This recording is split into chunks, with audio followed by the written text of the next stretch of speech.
করে শোনেন, দোয়া কেন কবুল হবে না? কেন কবুল হবে না? দোয়া করবেন, চোখের পানি পড়বে, কেন নামাজ দিতে? এই আজকে ইফতারের আগে চোখের পানি ফেলে দোয়া করবেন, কবুল হবে না।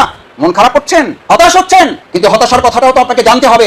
এরপর আসার কথাও আছে, রোগীর ক্যান্সার হয়েছে, তারপরে যদি ডাক্তার বলে কিছুই হয় নাই, যান প্যারাসিটামল 2টা খান, ভালো হয়ে যাবেন। ভালো ডাক্তার, ও তো মরার ডাক্তার, ও নিজেও মরছে, আপনাকেও মারবে।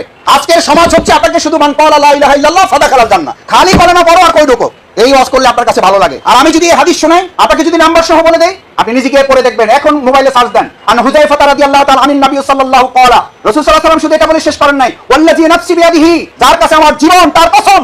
তার কাছে জীবন, আল্লাহর কসম, যার কাছে আমার জীবন তার কসম করে বলছি, লা তা'মুরুন্না বিল মারুফ, তোমরা যে জমিনে বাস করো সেই জমিনে তোমরা সৎ কাজের আদেশ করবা না। কোরআনের নির্দেশ, সৎ কাজের আদেশ তোমরা করবা না। লা তা'মুরুন্না, অথচ তোমাদেরকে নির্দেশ দেওয়া হয়েছে সৎ কাজের আদেশ করো। ওয়ালা তানহাউন্না আনিল মুনকার, পোকার মাথায় এটা কে ঢুকিয়েছে? তোমাকে আঘাতটা হানতে হবে, আগাছায় না ফসলে। আমি দেখতে চাই কৃষক কষ্ট করে তোমার পোকার এই কামড় মোকাবেলা করে ফসল